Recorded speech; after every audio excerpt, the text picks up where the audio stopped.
Скатова, қазақстандық тележүргізуші, медиа жоба жүргізушісі. Ол әлеуметтік желілерде белсенді, Instagram парақшасында Скатова жені логин арқылы танымал. Диана Қосылайық жобасының жүргізушісі болғаны туралы ақпараттар бар. Бұл жобамен оны көпшілік біледі.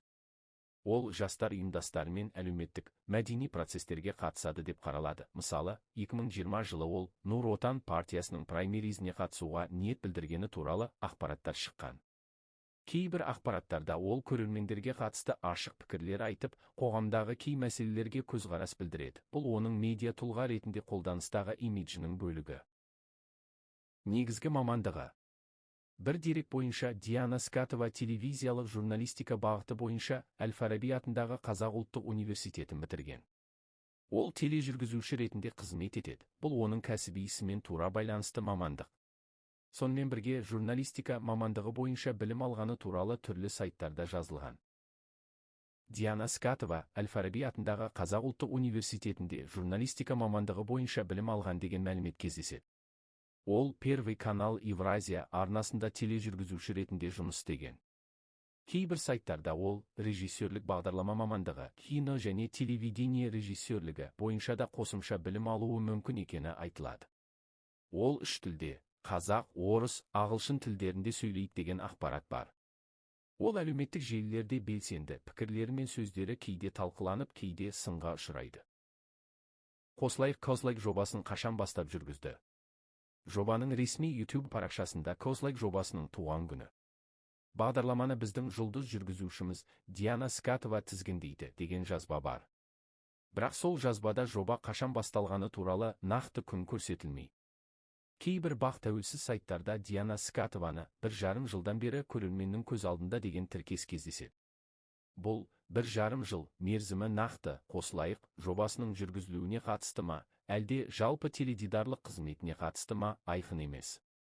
Осылайша сеніммен айту қиын. Диана Скатова Қосылайық жобасын дәл қашан бастап жүргізгені қазіргі хабарламаларда көрсетілмеген. Қанша жыл жүргізді? Ол жобамен 2023 жылы қоштасқанын өзі мәлімдегені туралы ақпарат бар. Егер ол жобаны 2021-2022 жылдары бастап жұмысты деп есептесек, онда өте шамамен 2-3 жыл жүргізген болуы мүмкін. Бірақ бұл болжам ғана, нақтылығы аз.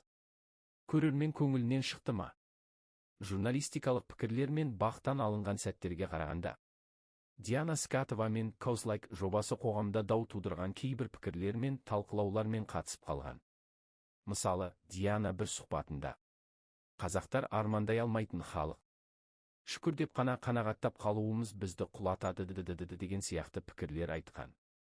Мұндай пікірлер кейде көрерменнің қарсы реакциясын туғызған, хейтке ұшыраған кездері де болған. Алайда жобаның өзі рейтингі жоғары болған деген деректер бар. Проект медиа нарықта рейтинг көшінде деген сипаттаулар. Сөйтіп айта аламыз, кейбіреулерге ол көрерменге ұнады, әсіресе шынайылығымен, даусымен, ашық пікірлерімен, бірақ бәріне бірдей ұнаған деп айту қиын. Отбасылық өмірі жайында мәліметтер.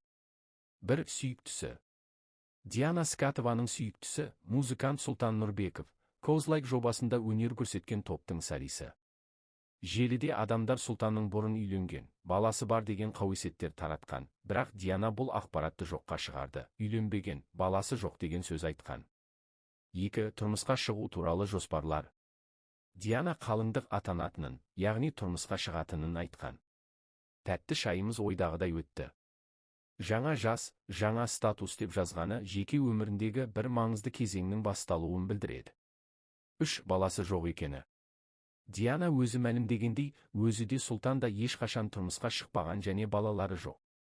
4. Қарым-қатынастың басталуы. Олар бір-бірін бұрыннан таныған, жұмыстың, дос әріптестік қарым-қатынастың негізі болған.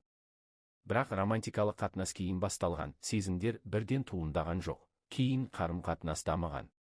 5. Қоғамдағы реакциялар. Жеке өмірі ашылуымен, олардың қарым-қатынасы туралы айтылғанымда көпшіліктің пікірлері түскен, қолдау білдірушілер де, сынаушылар да бар. Қазіргі мәртебесі. 1. Жеке өмірі, қарым-қатынасы. Диана Скатова өзінің сүйіктісі, музыкант Сұлтан Нұрбеков екендігін айтып жүр. Ол жақында тұрмысқа шығатынын мәлімдеген. Жаңа жас, жаңа статус деген сөздері осыған ұқсас өзгерісті меңзеп тұрған секілді. Дегенмен белгілі ақпараттарда үйленбеген, баласы жоқ деген пікір бар, яғни Диана және Сұлтан ресми жүзінде некеге тұрған немесе балалы деген расталған факт жоқ. 2. Жалпы қоғамдық мәртебе. Ол медиа тұлға, танымал тележүргізуші. Козлайк қосылайық жобасымен халыққа белгілі. Қоғамда желіде талқыға түсіп жүрген жаңалықтары бар, жеке өмірі мен әлеуметтік желідегі сұхбаттары, пікірлері халықтың қызығушылығын тудырады. Диана Скатова «Козлайк қосылайық» жобасынан кету себептері жайында өзі жариялаған мәліметтер негізінде бірнеше жайттар бар. Себептері: 1. Эмоциялар мен шаршау. Диана өзі айтып кеткендей, жобадан кетуінде эмоцияларын басқару қиын болған. Эфир кезінде ішіндегі алей-дүлейді, қимастықты көрсетпеуге тырыстым, алайда ең соңында эмоциямды басқару қиынға соқты дегені бар. 2. Көп жылдық еңбек, өсіп жетілу кезеңі. Жобада жұмыс істеп жүрген кезде кәсіби дамып, көп тәжірибе жинағанын, тікелей эфирдің қыр-сырына үйренгенін, өзін тынымсыз жұмыспен талапқа бейімдегенін айтады. Жобаның оған көп береді, өзі де жобаға қатысты жанын салып, тер төккенін білдіреді. 3. Сыйластық сақтап кету. Кеткен кезде арна мен ұжыммен арадағы сыйластықты сақтау туралы атап өткен. Яғни, конфликт немесе жанжалдан емес, келісіммен, құрметпен қоштасқанын мәлімдеді. 2025 жылы Диана өзінің жеке өміріне қатысты жаңалықтар бөлісті. Жаңа жас, жаңа статус деген жазбасы шықты. Тәтті шайымыз ойдағыдай өтті деп, сүйіктісі Сұлтанмен қарым-қатынасының бары жайлы хабарлады. Мамский әңгіме бағдарламасында сұхбат беріп, махаббат хикаялары, жеке тұлғалық сезімдері жайлы бөлісті. Ол «Қалаулым» жобасына қатысқаны, оқырмандар, жүргізушілермен болған ара қатынасы туралы естеліктер айтып жатыр. 1. Қазақ туралы пікірлері мен көзқарасы. Ол бір сұхбатында қазақ қоғамы туралы сын айтқан. Қазақтардың кейде шүкір ету, тәуба айту сияқты тұйық көзқарастарға бай екенін, арман мен шығармашылыққа аз мән беретінін, білім мен ғылымның дамуына көп көңіл бөлмейтінін мәлімдеді. Моңғолияны ұнататынын, сол жақтың өмір салтын бақылап көргісі келетінін айтқан. 2. Жеке қарым-қатынасы туралы ашықтық. Ол өзінің сүйіктісі Сұлтан Нұрбековпен достық, әріптестік байланыстан кейін махаббатқа ұласқанын, бір-біріне сезімнің бірден туындамағанын айтады. Қарым-қатынас олар үшін көпке дейін жасырынды болған, ресми статусқа үйленемін деген сөзге дейін итермелейтін оқиғалар болды. 3. Қауесеттер мен дұрыс емес ақпараттарды түзету. Сұлтан Нұрбеков туралы үйленген, баласы бар деген қауесеттер тараған. Диана бұл ақпараттарды жоққа шығарды, үйленбеген, баласы жоқ деді. Әлеуметтік желіде олардың көп суреттері, жеке хабарламалары жария тигенде хейт деген кері реакциялар түсіп жатады.